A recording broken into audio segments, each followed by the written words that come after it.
So now we will go into the first of the three features, and I will definitely let you do the first exercise so you have a little change of pace here. And we'll talk about the malware detection. First off, malware. Who can tell us what that stands for? Malicious software. Malicious software. Very good. Where does malicious software come from? People like this. This guy? They're out there, and earlier we talked about network DOS attacks.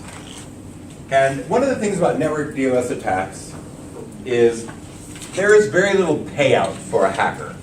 They're not getting much out of it if they are successful. At most, they're going to take a company offline for a while. They're not going to get anything out of it. A layer 7 DOS attack also doesn't get much out of it. A layer 7 SQL injection, cross-site scripting, they might start getting something, credit card numbers and so forth. These guys are in it for even more. They're in it for some serious cash if they are successful with what they're creating, with the malware that they are creating. What's really scary is this isn't even a really good picture of today's threats. That is. Because they're getting smarter and smarter, younger and younger nowadays. And they learn online. They can learn everything they need to learn online. What can it do? A variety of things. It can just slow your computer down. It can prevent you from being able to access the internet or slow down your internet access. You get to that point where you're like, why did I keep rebooting? Why is my computer so slow? But more often than not, it's designed to get information from us. Our confidential information. Identity theft. That's the more common target. What can it get from us? What do you share on the internet? What information do you put into a web form while you're online, like your name, address, phone number, not just that. Expiration date, security code. This again is what we call data in use. All of this data in use can be stolen by malware and then sold by the hacker. So that's what it can do. How does it get on my device? So first off, one thing to remember is that malware is malicious software. Much like Microsoft Word is software. And Microsoft Word cannot just magically appear on my computer. How do I get Microsoft Word onto my computer? Install it. I have to install it. Same thing with malware. It has to be installed. But why would anybody install malware on their computer? Seems kind of a silly thing to do, doesn't it? Well, imagine grandma's online, she's having a good time because she's buying presents for her grandkids. All of a sudden, she gets just a little warning. Something's wrong. Uh-oh. Got a virus. Got to fix it. All it takes to install something is click on a button. So that OK button is probably doing more than just clearing this dialog box. I don't know about you, but when I get things like this, I'm like trying to close it with the X or just close the browser, just get rid of it altogether. Next thing you know, she's very confused. What's wrong with my computer? That's one form, that's one way that this is done. Another, now she's got malware. Another new emerging form of malware distribution is attachment-based malware. This is an email that actually came to one of my coworkers at F5 who shared it with me because we were really hot on this topic at the time. And it looks kind of like a phishing email, but it's not actually a phishing email because there's not a link. There's an attachment. And the attachment looks like some sort of a user card member form of some sort. And we open that attachment. And unbeknownst to us, when we open that attachment, we're installing malware. So that's becoming a more popular form of malware distribution nowadays. So those are some ways that malware gets on our computer. Now it's on our computer. Now it's installed. Now, how does it get activated? What makes malware run? What makes it do what it does? So once malware is on my computer, it's now going to simply listen to the kinds of places that I go during my day. And most malware is targeting very specific kinds of locations, like banks, Wells Fargo, the Royal Bank of Scotland. This is our stock trading program that we use at F5 for our employee stock program. We use this site called Fidelity for our retirement accounts. These are all financial types of organizations. Those are some of the key targets of all malware. Not just US, not just North America, worldwide. So once malware is on my computer, it just sits there and listens for what I'm doing. And as soon as I go to a place like Wells Fargo, malware runs. What does it do? That all has to do with that guy who developed it. He gets to decide. Question. He needs to know. He needs to really understand the document object model of my website, Wells Fargo, logon page. How is he going to find out the document object model of the Wells Fargo logon page? Just right click and go to inspect.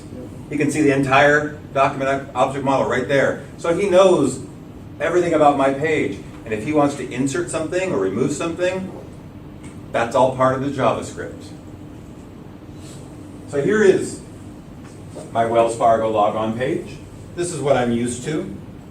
But today when I logged on, it's a little bit different. There's a little note there about a security issue that's taking place today, and they need my PIN number for my ATM, or maybe even my PIN number and my bank account number.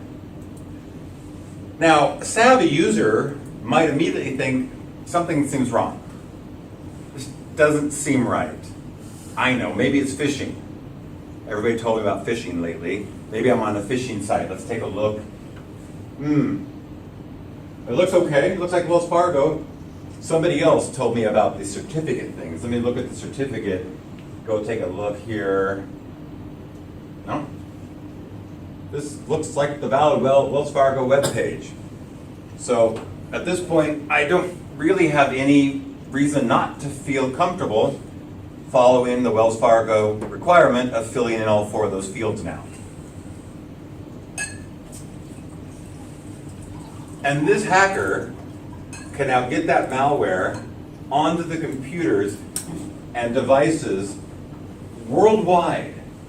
And the malware could be as long as it needs to be to accommodate for any and all possible financial organization sites out there, and do something different on every single site.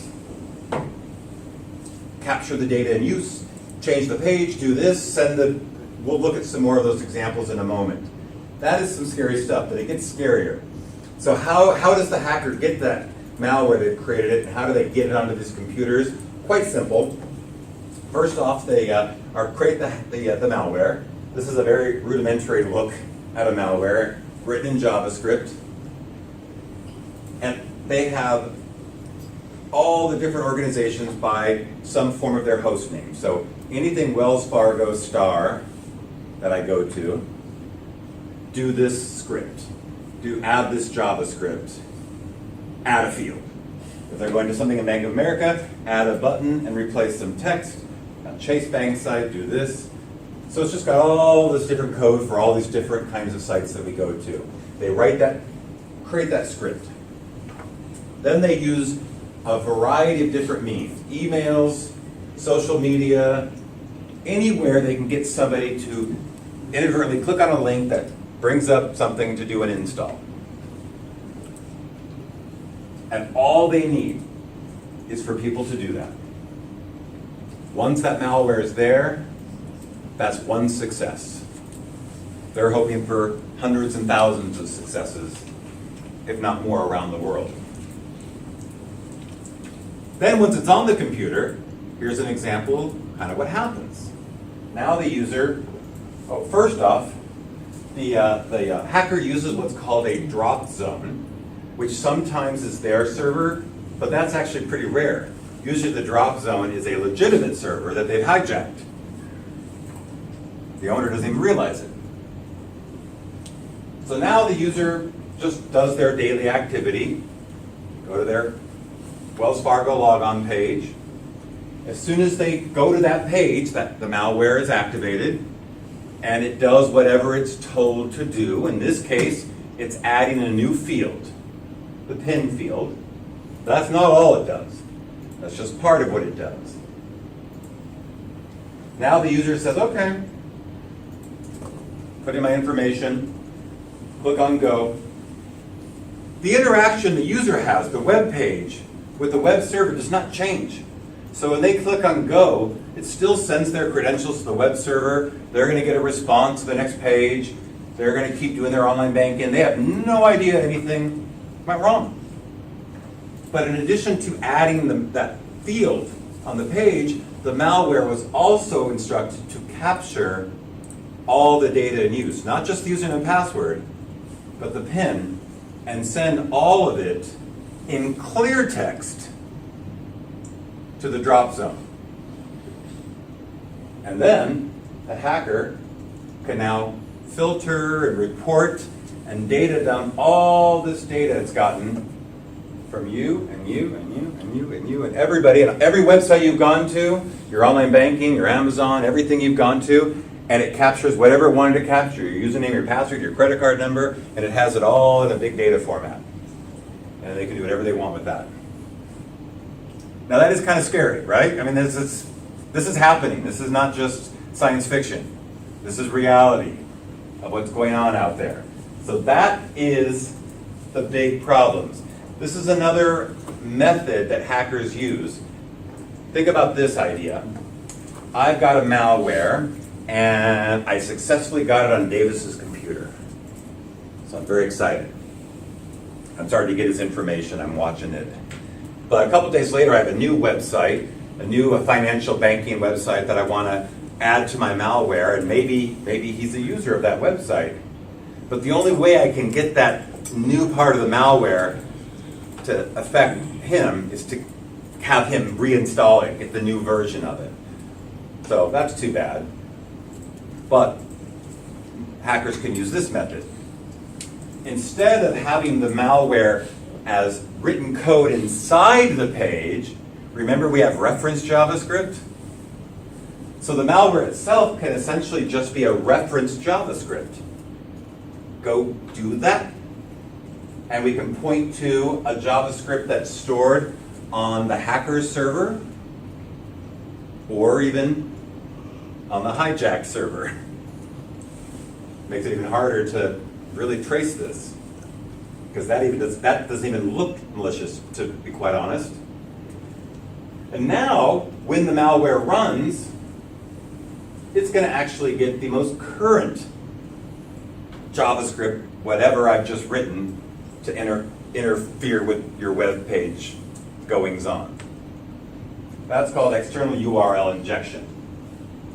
So these are a lot of major issues, and WebSafe, of course, is going to help with all of these things. In terms of, remember, detection. So we can detect when malware is on the computer. We can detect when external URL references are made that are not expected. Unexpected URL, JavaScript references, JavaScript references. We can recognize when the page is manipulated with new fields, or fields are taken away, or buttons, things like that. We can recognize when there are known JavaScript signatures running. So we have the same kind of signature list we have with DOS protection. And we can also check when the page changes, specifically when text is added to the page. We have specific things we can look for, or when text is removed from the page for that matter as well. Here's the really good news. This is actually very good news. We looked at ASM quite a bit. We looked at APM. We looked at DNS. Just earlier we looked at AFM. WebSafe is by far the easiest product of all of those to configure. By far. Here's what we have to do to make this detection work. And in some cases, protection, but we'll talk about that later today. We're going to come to our fraud protection profiles page. We're going to create a profile. I can select right from the get-go which of the features I'm going to enable. By the way, once I've created this profile, what do you suppose I'm going to attach this profile to? Of course. I'm going to give the profile a name. And then down here at the bottom, we have a couple of top-level settings. The first, this identifier, this just maps to, so for example, if our SOC has 50 WebSafe customers, each customer is identified by a customer ID. That's the customer ID, the alert identifier that gets sent, so they know whose website this came from. And then the alerting itself is actually just done using a log publisher and a pool. So in the pool, we will just put the IP address of the alert server, wherever the alert server is, and we specify those down at the bottom there. So that's the top level profile. Then the second thing we're going to do is go to the URL list. So another important thing to understand about WebSafe is it is URL based. We look at things at the URL level. So if I want to do malware detection, I'm going to do it for a specific URL. Now the good news is for most financial sites, everybody hits the same URL first. It's usually like a logon page. People can't quite often get anything, can't get past to see anything if they don't log on. So more often than not, I can just add these kinds of detections for my logon page. I don't have to do it for every single page on my website. If they got malware, I just need to know about it once. I don't need to know about it every time they click and go to a different page. So I'm going to create a URL for my login page. And then over on the left there, I'm going to pop that open. And here you can see all these different options. But we're going to start with our malware detection. I enabled this by default when I created the profile, so it's already enabled. And you'll see that there's some checkboxes here.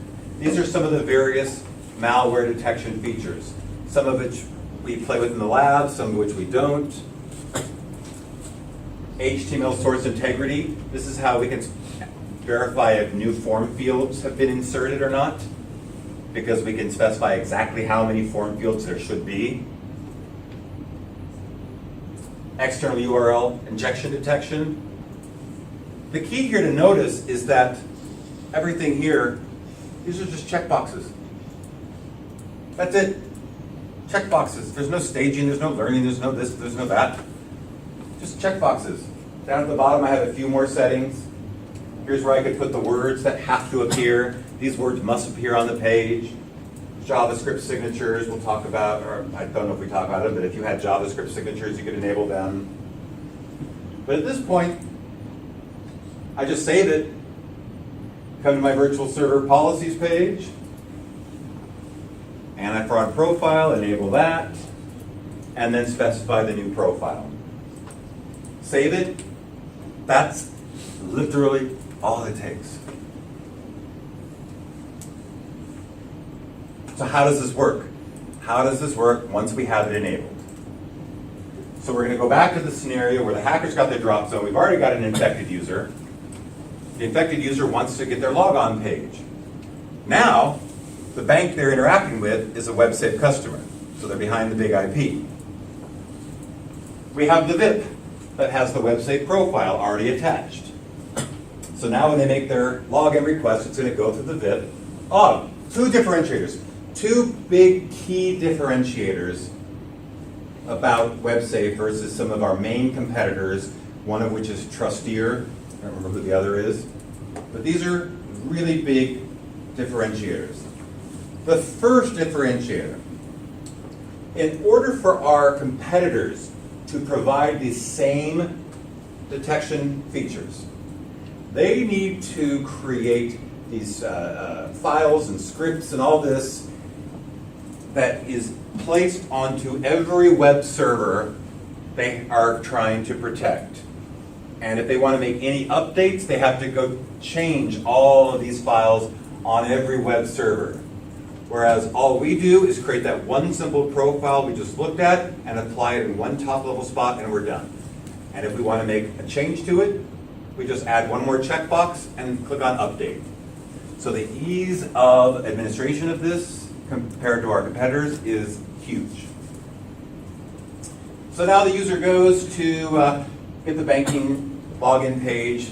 We send the response. This is where we insert the JavaScript code and send that to the client.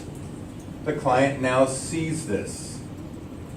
They see the login page. They don't see the JavaScript code. This brings up second differentiator.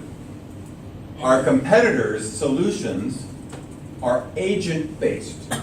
In other words, for this client to get the protection, they have to first install an agent. Kind of like doing client-side checks, to enable client-side checks to run. And it's kind of an ironic thing when you think about the fact that our fraud team is telling our customers, don't click on those OK buttons that you see. When you get an OK button, it's dangerous. Don't click on it. But you are going to get one when you connect to us the first time, and you want to make sure to click on that OK button. So because of that, they get on average 5 to 10% user adoption of their services, meaning upwards of 95% of their end users don't even take advantage of fraud protection at all.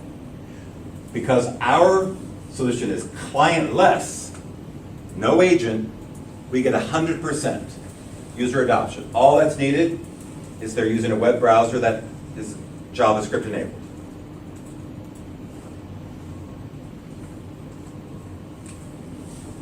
So now the JavaScript is still going to do what it's supposed to do. It's going to insert the pin, but as soon as that happens, that's now what initiates that alert from the client in the form of just a website request that goes to the SOC. Now we have this. But again, in the meantime, the bad news is the user still has their web page. We can't stop them from using their web page. We can't make this web page disappear. We can't stop them from clicking on that OK button. They're still going to log in like normal to our website, but unfortunately, this is still going to be sent. But the important thing is we now have some information. So our fraud teams here get to work together to examine that alert, because without this visibility, that poor client is just forever going to be infected. With some help, watch my animation, we can knock that malware right off of there. So that's how that works.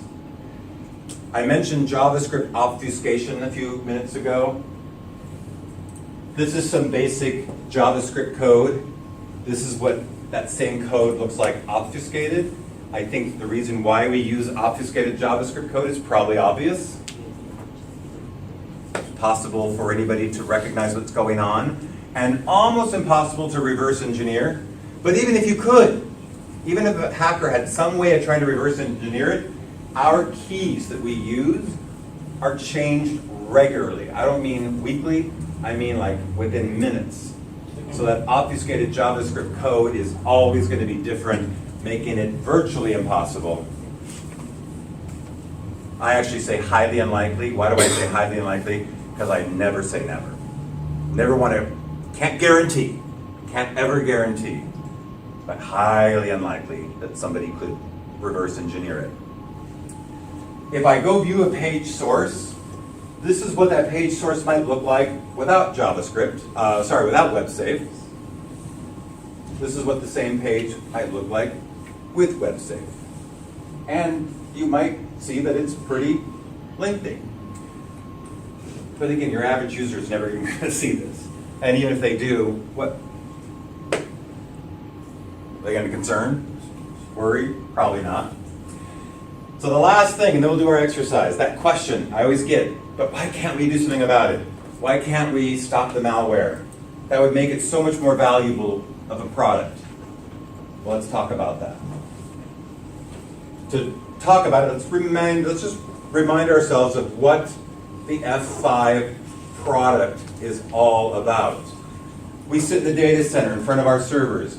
Our users, we have all our products, LTM, ASM, APM. Our users send their requests to F5, to BIG-IP. We can then do anything we want with that request. We can decrypt it, we can examine it, we can manipulate it, we can protect it, we can block it. All these great things, like layer 2 through 7 DOS attack protection, L3 and 4 firewall, L7 web application firewall, authentication, authorization, SSL offloading, optimization. These are all great things that we can do. Why can we do it? Because those requests are going through us. But it's important to remember that the BIG-IP can only do something with a request that it can see. And it can only block requests that it can inspect. I think that's fair to say, right? So here's the scenario. I have this infected user. They're trying to log in to get their online banking page. Again, as we said earlier, we look at the request. There's nothing malicious about that request.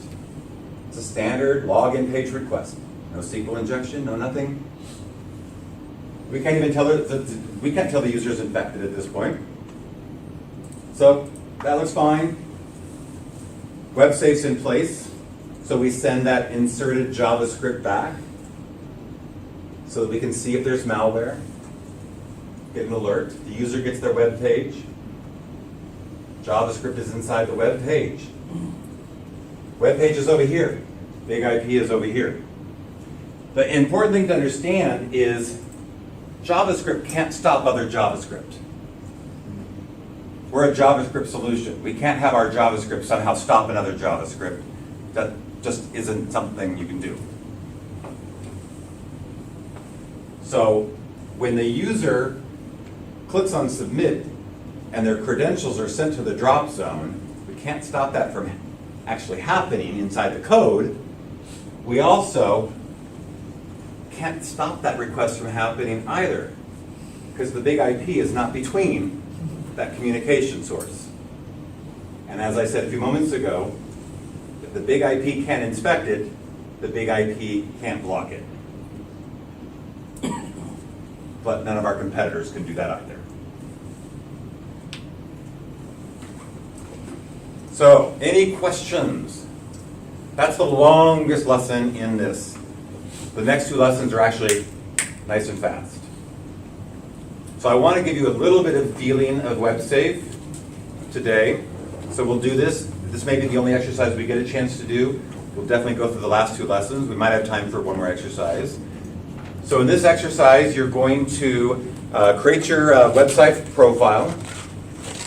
And the main goal of this exercise is to view alerts in our BIG-IQ. We're going to use BIG-IQ as our alert server. And so you're going to generate some malicious requests so that you can see those alerts. That's really the main goal of this exercise. I got 40 minutes allocated. It is probably, what, 2:30?